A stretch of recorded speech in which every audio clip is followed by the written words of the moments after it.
Hello and welcome back to another YouTube live session. Just wanted to go over my bets for day 6 of Wimbledon, round 3, top half of the draw. Um, Posted my picks on X. Also posted my favorite pick of the day on the 3 match points platform. That bet will be the D Manure minus 2.5 sets against Holmgren. I just think that this is the end of the road for Holmgren. It's going to be a massive uphill battle against the rally tolerance of Demonor. If you look at Holmgren's three opponents opponents that he's played Halis, he's played Watanuki in qualifying, he's played um, uh, someone else. I can't remember off the top of my head, but like those guys that he's played make a lot of errors, and he's kind of been able to uh, benefit from kind of erratic play from his opponents. The third guy was Mahak. So Mahak is also a very kind of aggressive player who likes to dictate play, and he can go through spells of making a bunch of errors. I also think that fitness wise, it's going to be tough for him. He's played a lot of tennis, more than he's ever had in his career. So I do feel like Holmgren is really going to struggle in rallies because Demonor also has tremendous rally tolerance, big backhand advantage. So I think it's going to be really difficult, especially if Holmgren doesn't get off to a good start. I think Demonor is just going to kind of get to his legs, grind him down, and I really like the minus 2.5 sets. I think the under 33 is also a good option. You can play a bunch of pro Demonor bets. You could lay the 7. But I found a minus 127 on Bet Whale. I think that was a good price point. So that's where I would lean on that match. The first match of the day to me is one of the more fascinating matchups. Kaboli versus Mensik at plus 145. Um, it was plus 145 on Bet Whale. I saw plus 140 on Bovada.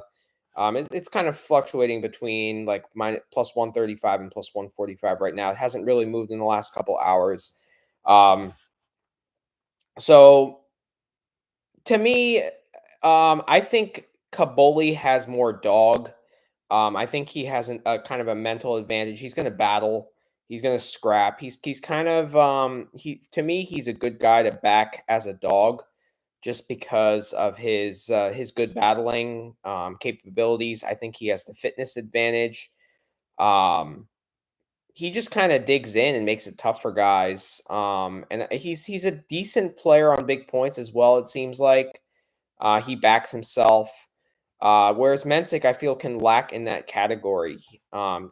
He has a game that's very, very conducive to grass, in my opinion, but he doesn't utilize it correct. Luke and Brad pointed it out on the pod that we did pre-tournament that like he struggles a little bit with the movement.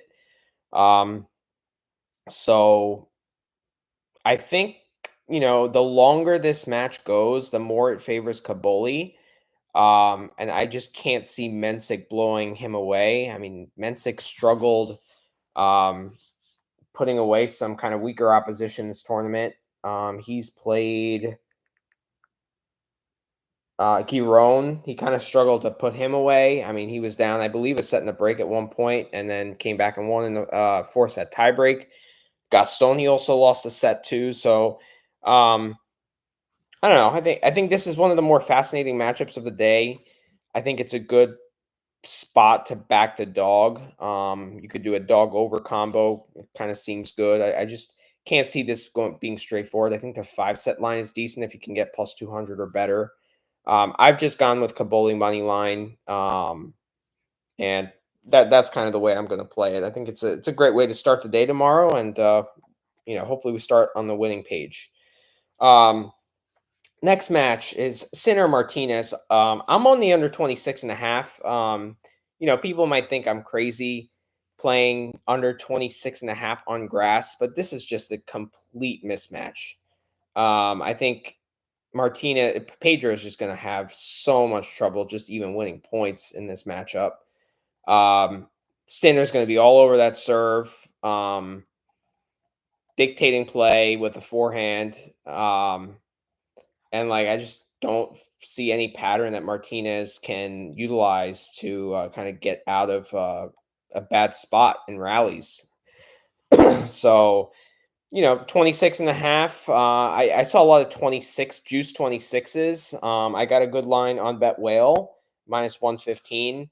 Not a high stakes play for me, but like, Vukic is a way better grass court player than Pedro, and Sinner 1-1 him. So in the first two sets, so Sinner just knows how to beat down these guys. He's done it time and time again. I don't see any reason why he can't do it again here. Um, I'd play this down to 26. If it was 25, I'd stay away. Um, I mean, if it got any lower than that, I'd probably have to be on the over, but it's slight value. Very, very slight. Next match I want to talk about, Djokovic under 18 and a half against Kecmanovic. I got plus 150 on that. I saw a lot of books that had the over under 19. You could do that for some push insurance. I just think that this is a fantastic matchup for Novak. Novak's been serving really well this tournament. He's brushed aside a hot Dan Evans. He seems to have kind of found his game. And I obviously think that this is the best chance for him at winning a major. Against Evans, he served 78%, won 89% of those points, and 82% of his second serve points. Against Muller, he served 70%, winning 82% of the first serve points. So he's been serving really well. I also think with Kecmanovic, this is a kind of a big brother, little brother thing. We've seen this with Federer back in the day when he was playing Wawrinka. Wawrinka would just kind of be scared and kind of timid, and like I don't know. I just think that this is a really bad spot for Kecmanovic, who isn't the strongest mentally, who isn't a guy that I feel like really believes in himself. He's lost a ton of matches being up a set this year. Um, Novak has a fitness advantage. I know Brad says that like Kecmanovic is pretty fit. He just doesn't look fit. But maybe he is. But um, I just think Novak has a massive edge in every facet of the game, including mentally. And Kecmanovic might be able to get hot for a couple games, but it's just with him, it's nothing is sustainable. He just has one way to play, kind of be aggressive and um, hope to hit lines and stuff. And if it doesn't work, he's really in big trouble. So, and Djokovic has so much more nuance to his game. I think they played on grass once before, and it was pretty convincing. Let's just look it up quickly. He's 3-0 in a head-to-head. Yeah, they played at Wimbledon in 22, and he won Love 3 and 4. So, yeah, I just can't see Kecmanovic having any success here, especially if Novak continues his good serving. Next match that I want to talk about is Shelton minus 4.5 against Vucevic. This is probably my second favorite play of the day. Shelton, you have to give him a better rating at slams. It seems like he just plays up at slams for some reason. Maybe it's the big stage. Maybe it's having 3 out of 5 sets. But I don't really understand why it seems like he can't return when he plays any ATP 250 or 500 event, and then he gets to the slams and is able to break twice in the set. It doesn't make much sense to me, but he's shown it time and time again. He's shown it at Roland Garros. He's shown it here. He's just a tough out, especially in this best of 5 format. He's going to have a massive fitness advantage against Vucevic, who really had to dig deep against Monfils. He came back from, believe, a breakdown in the fourth, won that set in the tiebreak, then came back and won a fifth today. So Vucevic, we talked about it on the pod. He's kind of a guy that you want to back in the first rounds of tournaments, and then once the tournament progresses, I feel like he's not able to maintain that level. He's fit during the match, but he has to expend so much energy because he's so underpowered. Um, and I feel like this is a good matchup for Shelton because he's going to get rhythm. He's going to kind of get the same ball each time. He's going to be able to dictate play with his forehand.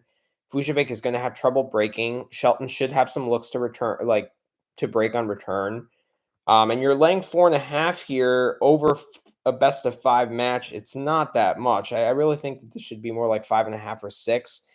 I couldn't make it my best play of the day on the match point, the 3 breakpoint platform, just because of how much that line has moved.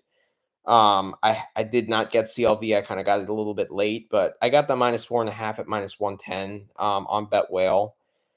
So I do like that play to some extent. Final match I want to talk about is Nakashima Sonego. So this is a fascinating matchup because Nakashima is the more stable player, but Sonego is the better athlete and the more flashy player. Sonego has the higher ceiling. Can he reach that ceiling is the question. If he does, he should win that match, which probably gives decent value to the plus 160 money line I saw. It was a play I was considering. It's really hard for me to back Sonego just because of how poor he can be and how low his floor is. His backhand can break down. Sometimes he overuses the drop shot. Um, the drop shot is a decent tactic against Nakashima just because of how unathletic Nakashima can be. And like I feel like he runs better side to side than up and down. Um, but that being said, I just it's going to be fascinating to see what level Sonego comes with and whether Nakashima can exceed whatever level Sonego brings. Um, Nakashima is pretty stable across the board, but Sonego goes up and down. When he goes up, he's going to have success. When he goes down, Nakashima is probably going to, take advantage. So I feel like the average level is pretty similar, which is why I've kind of opted to take lines which revolve around it being a pretty close match. Um, I think this match goes at least 4 sets, so I kind of like the over 4.5 at plus 200. If you're in the fourth set already, you're basically betting 1 set to get that plus 200. So I think that that line is pretty good. I also like the over 12.5 in the first set at 2-1. Both guys are pretty serve oriented. Both guys struggle on return. Um, Sonego played 2 tie breaks in the third and fourth against Basilashvili. Nakashima also played some tie breaks against Opelka, I believe. I believe just the third set actually, but um, he does struggle on return, and Sonego does have a pretty good serve. So I think there might be a feeling out process in the beginning, and I could see that going to a tiebreak. I would play that up to like plus 185. So I think plus 200 is a decent price. I am also on the Dimitrov -4.5 games against Offner.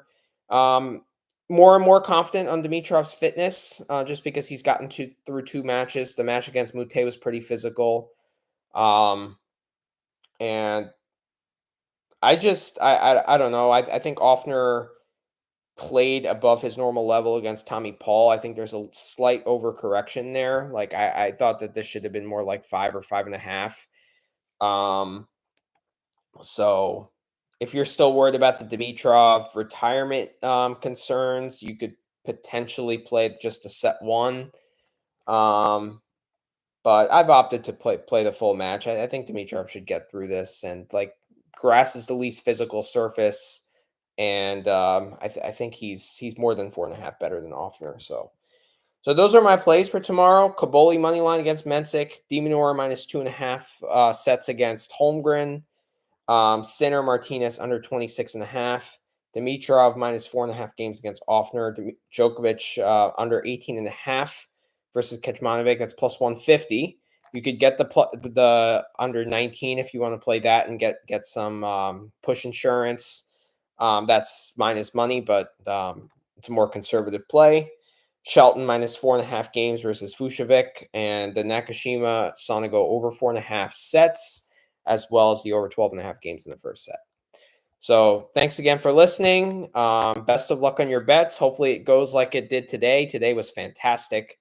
Um, didn't do my stats, but it got to be up like 15, 20 units today. So that it was incredible. The only losing bets today were Rinderneck money line against Kamil Mazurak, and the second loss was the Monterino set one money line against Rublev. That was a plus 150 that just barely missed. So, but everything else cashed, and we're looking strong going into day 6. So, best of luck, everyone. Have a good night. Happy 4th, and we'll see you soon.